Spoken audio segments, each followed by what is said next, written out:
You're watching Open Agenda. Here's our host, Joe Venosa. Hi, welcome to this week's episode of Open Agenda. We have a very scientific and energy-centric episode, I would say, and we have the gentleman in the house to definitely help us with that.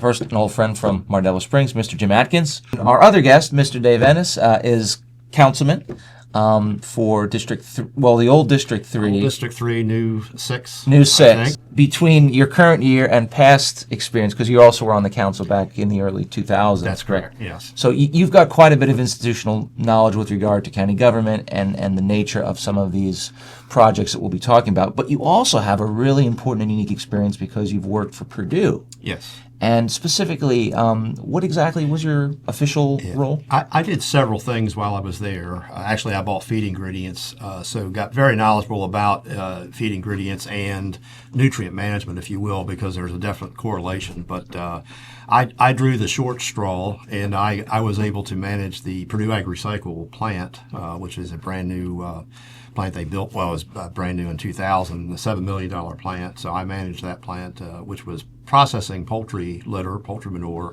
into pelleted product for fertilizer, for marketing for fertilizer. And this was in Seaford? This was in Seaford, or Blades, if you will, but whichever the case. Blades specifically, which is a dot, but no offense to Blades. There was a debate about terminology for the location. I just wanted to make sure.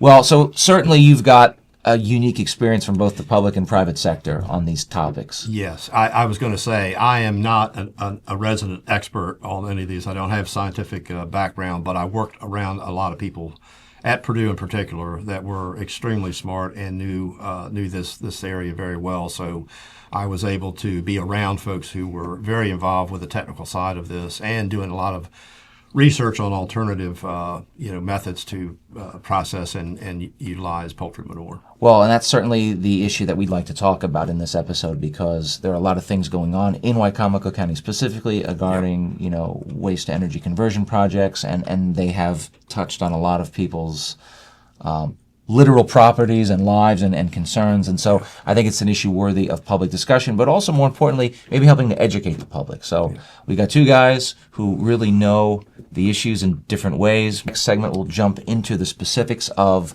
not only the nature of the technology, but sort of where it leads into county life. Great. Mr. Jim, you good? Here. All right.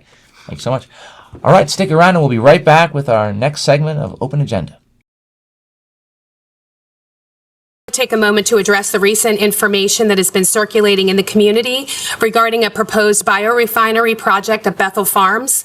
The way this issue has been presented on social media by an anonymous person is misleading and has caused unnecessary concern among residents.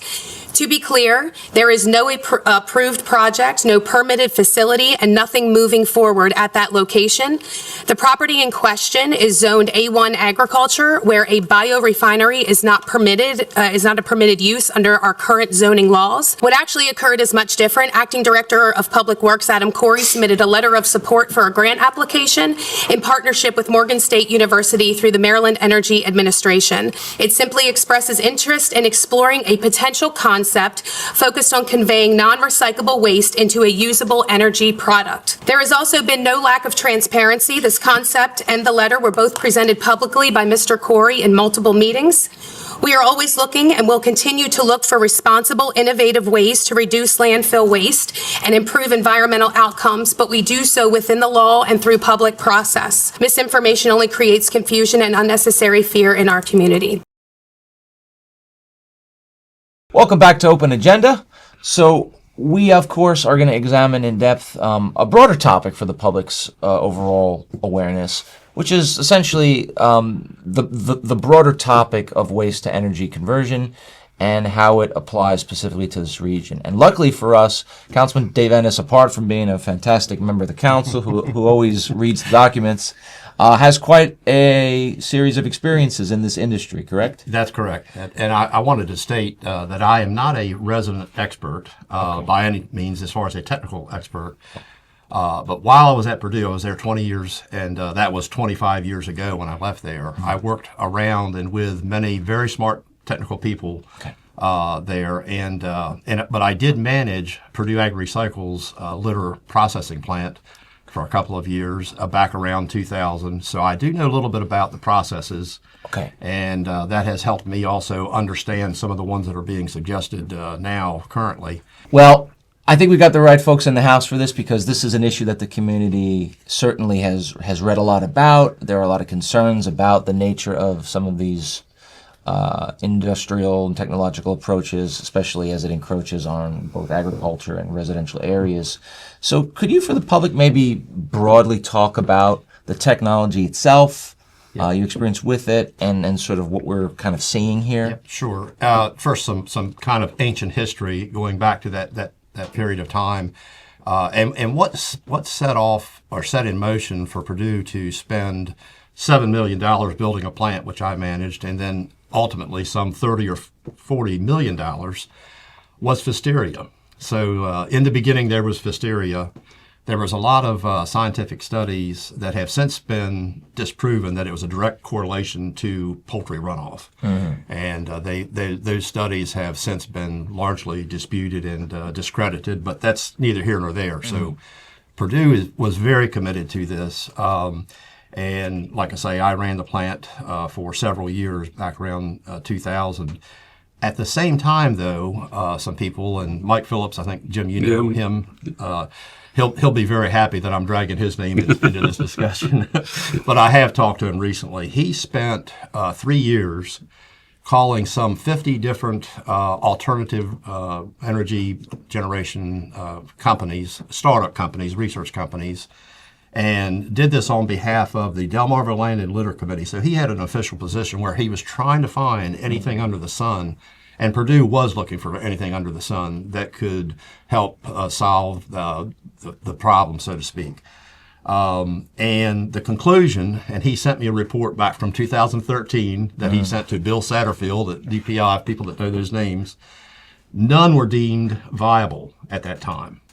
And the ones that they looked at were combustion, gasification, pyrolysis specifically, and anaerobic digestion.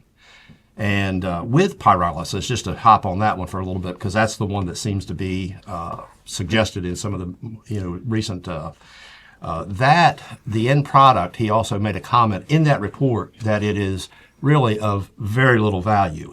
It adds some organic material, but no more than poultry litter. So you haven't accomplished anything. I realize that there's technologies that will turn that into energy, but that, in summation, that's what their studies found out. High temp, anaerobic, or no oxygen is the process. So they can use two different words, but they're talking about the same process. Exactly, the same process. And all that, like I mentioned, can fall under a loose term of biorefinery. Whether you want to use that terminology or don't want to use it, if you look at the definition, pyrolysis, it falls under that.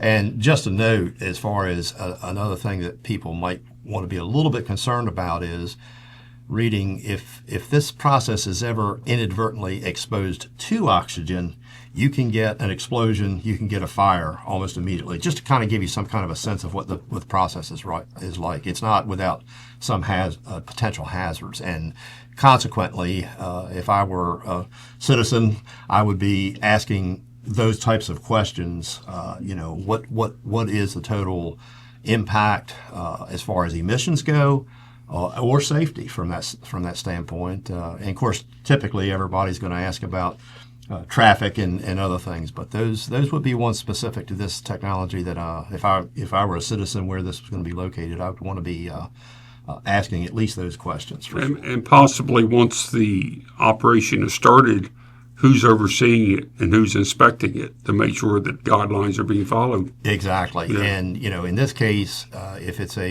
a university, it's probably a little bit more difficult to understand. They're doing it as a research plant, and the people in universities, no offense, Joe, haven't always lived in the real world where you have to comply with OSHA and a lot of other governmental regulations. I mean, not to say they don't fall entirely outside of that, but I would be more concerned about that being run by those types of folks instead of private industry, and that's my personal bias, I guess you could say. But the other question I would be wanting to ask is, what is the impact? What's the end play here? Is there, the situations that we've heard about are using poultry litter.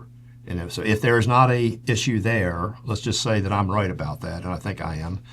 How much of an impact on landfill waste? Is there enough landfill waste to be potentially used to make it worthwhile? Is the juice worth the squeeze? Looking at, we all want to do the environmental correct thing and find that silver bullet technology, but is the outcome going to be potentially beneficial enough to have these sited in ag residential locations? And to the extent that they can be located in more suitable locations, that's also kind of okay. No harm, no foul if they're out where they're not going to impact people's residences and their personal lives. Well, when you're talking about a thermal process where you're heating or burning something between 600 and 1600 degrees, is there not some type of emission that comes from that process? There's got to be. I saw a process flow of one of the suggested pilot plants, and it's been a little over a year ago since I saw that, and I looked at it and I related back to my experience at Purdue Ag Recycle, where we had some very high priced environmental equipment. We had a cyclone, a core separator, and a regenerative thermal oxidizer, which flashed off. I know I'm just proud I can say this. That's a lot of syllables. But its object was to flash off ammonia and therefore odor.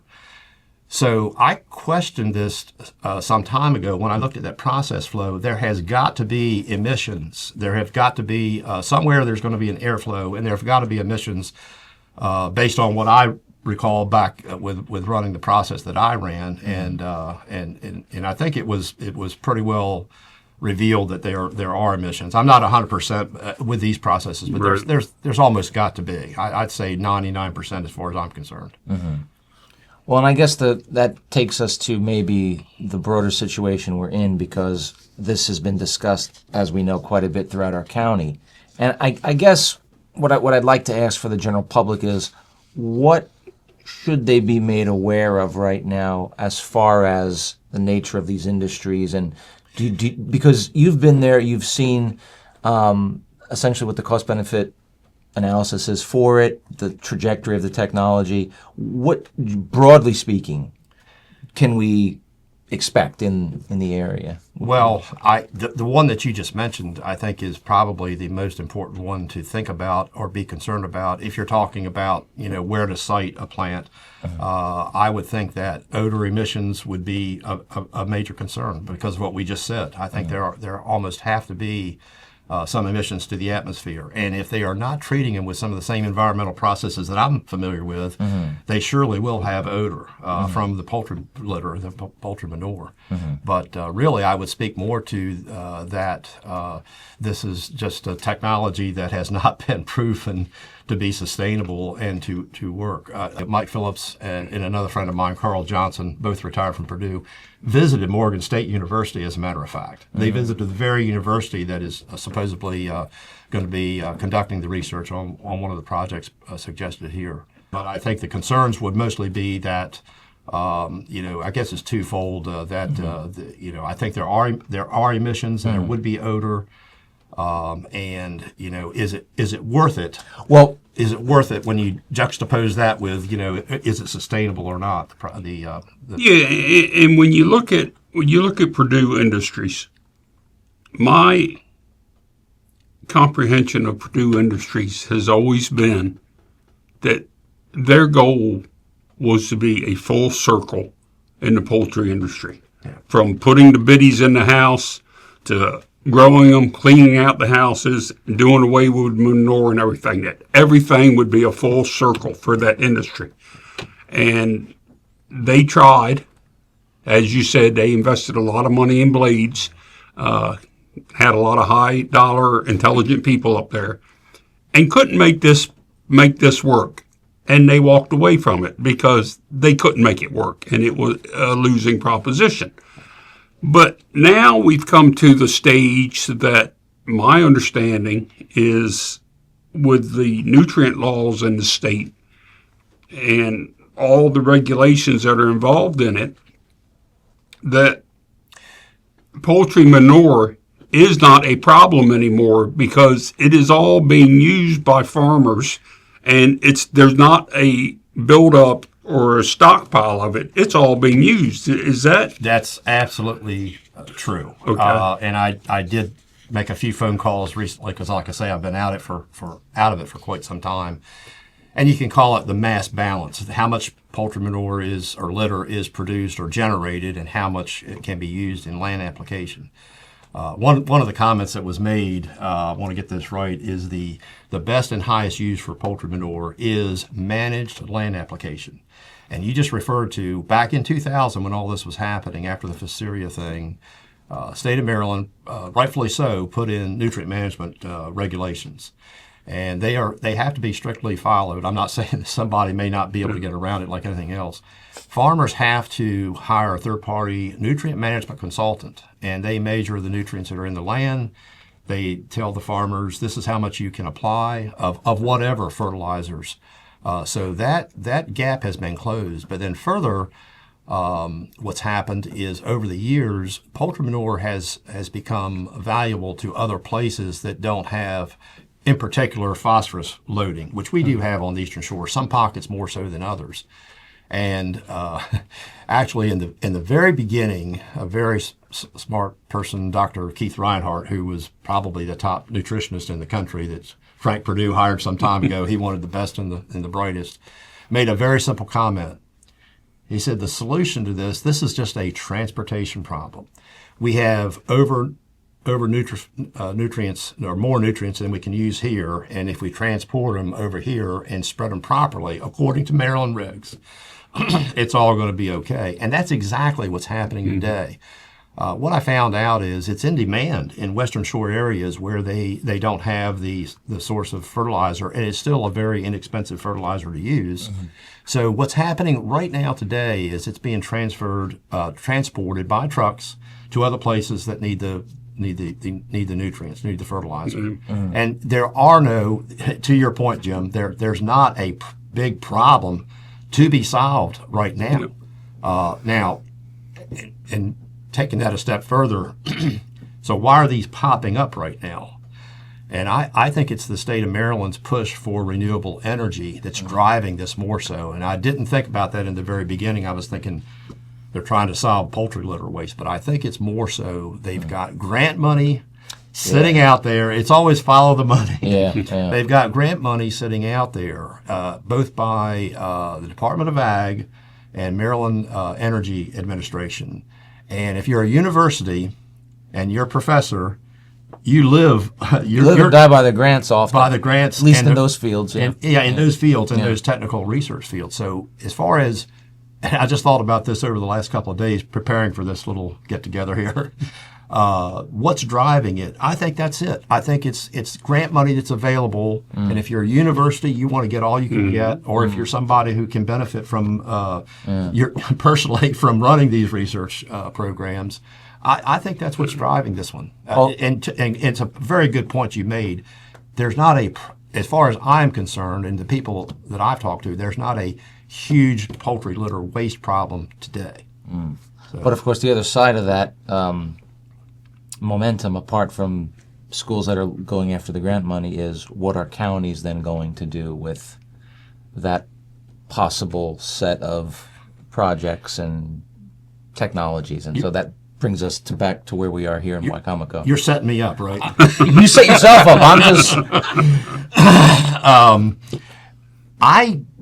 I made a comment early on when I heard about these, and I'm just going to tell you the truth. I wouldn't, from a Wicomico County standpoint, I wouldn't touch these with a 10-foot pole.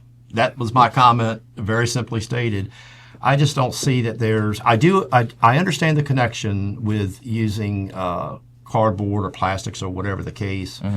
If I had to guess, I think it's going to be. It's not going to be material. It's not going to be enough of an impact that you're really going to be helping the landfill. I don't know that for a fact, but since it's such new technology, I would, and knowing the overall situation that I know, I wouldn't touch it, or I would pick up the phone and call folks at Purdue and just say, generally, like I'm trying to depart. Yeah. In part today, Yeah. what's going on in this world before you? You would think that they would consult the experts before engaging in a process and in a series of investments that have perhaps huge. Yes, As novel as that may be, Yeah. contact the experts. Yeah, I know. Yeah. And the other point is, 26 years ago, when Purdue put this plant in Blades, they didn't put it in residential section. They put it in an industrial section that houses weren't around and all. And that's what Wycomico seems to keep ignoring. Yeah. They just want to plop it down somewhere. Yeah, well, Just one thing, as far as I worked at Purdue for 20 years, my observation from Purdue, Jim Purdue, the Purdue family, they set out to do the right thing all the time. I just want to make that comment. And we should be so grateful that we've got the poultry industry here. And as a councilman, I don't ever want myself or anyone else to take them for granted. And they are good stewards. They are good people, and they do the right thing. And they made a great effort back, like you were just mentioning. It didn't work out. No harm, no foul from them. but there's a track record then to go forward and say, okay, well, that didn't work. Yeah. Maybe other county entities should take heed of the past. Yes, that would be Yeah. that would be my advice. It's good advice to leave on. The information here is so important for the public, not only because of what has happened in the past, but what we're dealing with in the present. If you could, would you mind sticking around for one more segment and we sort of get into a little bit more about where we're at in the current moment and where we could be at in the future? Sure, I'd be happy to. Great. Jim, you going to hang out with us today? I'm here. Fantastic. Thank you, sir. Stick around and we'll be right back with our next segment of Open Agenda. Welcome back to Open Agenda. With us still is, of course, Councilman Dave Ennis and Mr. Jim Atkins from Mardello Springs. Thank you. So, obviously, there's a really long and fascinating history about these kinds of technologies and their implications. But I think we all realize that, why it's such an issue now is because here in Wycomico County, we've experienced a lot of recent, some would say drama, concern, varying degrees of emotions, but certainly interest in these broader waste-to-energy conversion projects. And I guess we're looking at it now here in the spring of 2026 as to what's possibly on the horizon. And so what major concerns should community stakeholders have, be they property owners, be they businesses, be they just the concerns of infrastructure and our ability to maintain these projects? Well, like anyone, any of us who are citizens and homeowners and whatnot, there's that expression, "not in my backyard," but in this instance, this type of technology can be, hazardous from one standpoint and objectionable odor, just simply stated. So it would just be to stay engaged with the process. But I've got to mention to you, I served on the Planning and Zoning Appeals Board for 30-some years. And we saw all sundry cases, not just these types of things, everything under the sun. The ones that did the best job from those who were making the request were those who reached out to the community, whether the owners or the county, either one. Be proactive and reach out to the community and get input and learn what those people's concerns are before you ever even start to think about it. Even the state of Maryland, I think, have overlooked this local zoning to a degree. I'm not saying it's not on their radar at all. Actually, I happened to talk to a zoning administrator not too long ago, and he says typically Maryland will have that on their checkbox to make sure that they're covering that aspect. But go the extra mile. Go talk to people in the area and find out what their concerns are and be forthright and transparent about exactly what the process is before it gets to in litigation or whatever the case may be. That's where the county is now. This proposal, south of Fruitland, is the fourth proposal. The other three proposals on the east side of the county, Hickory Mill, Porter Mill Road has all been a smoke and mirror show because there have been inaccuracies on all the applications, whether you want to call them inaccuracies or whether you want to call them lies, either or. So now the county has 3 past examples of how this is working. And even if you come up with the greatest idea in the world, the county is skeptical now. We've seen the past, we've seen what's happened. And if you come in with the best idea in the world now, half the county's not going to believe you because they're going to think there's something in there that you haven't told us. And I think that's what's going on now. Yeah. I can't disagree with anything You know, you said. the amount of time that it took for Morgan State to contact the county to respond to Morgan State, the public to become aware of what was going on, and the immediate withdrawal by the county executive of the letter of support tells you there's something in there that's not right. Because if it was such a great idea, there wouldn't have been an immediate withdrawal of support. Yeah. Can't disagree with what you said.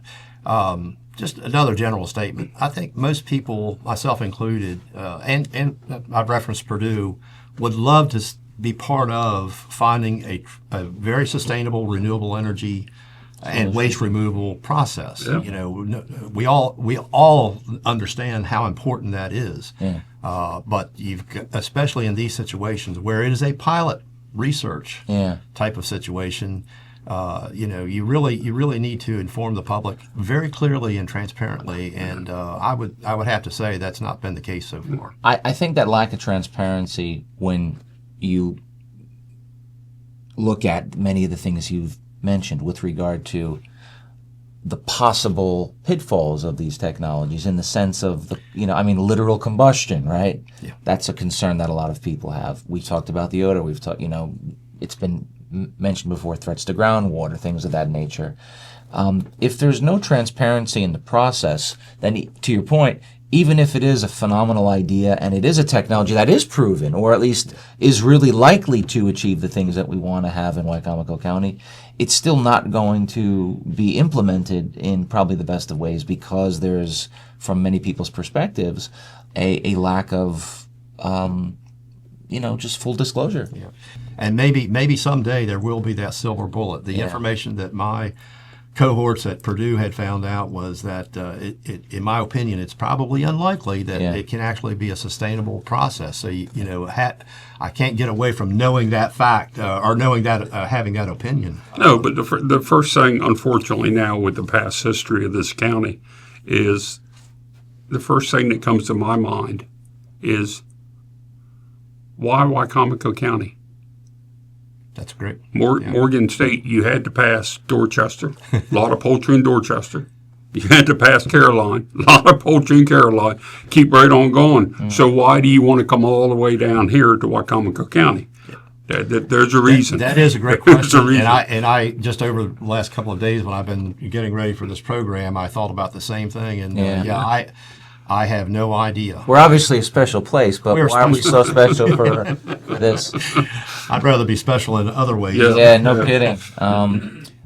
We will certainly be examining these issues in the future, because it seems like they're not going away in Wicomico. Doesn't seem to be. It seems to be part of an emerging trend. So I really appreciate you coming here, Councilman. It was very educational, and it was great to sort of get these angles, Mr. Jim, from your perspective too, being on the west side and how they correlate to this trajectory of county government in the past few years that we've seen. So it's really good to have Dave on here with his past Purdue experience and all his knowledge from Purdue, and that you can sit here and point out that this is a word salad.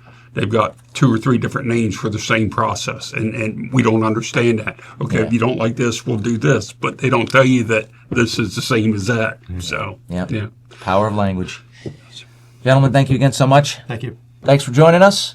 We will see you next week with a new episode of Open Agenda.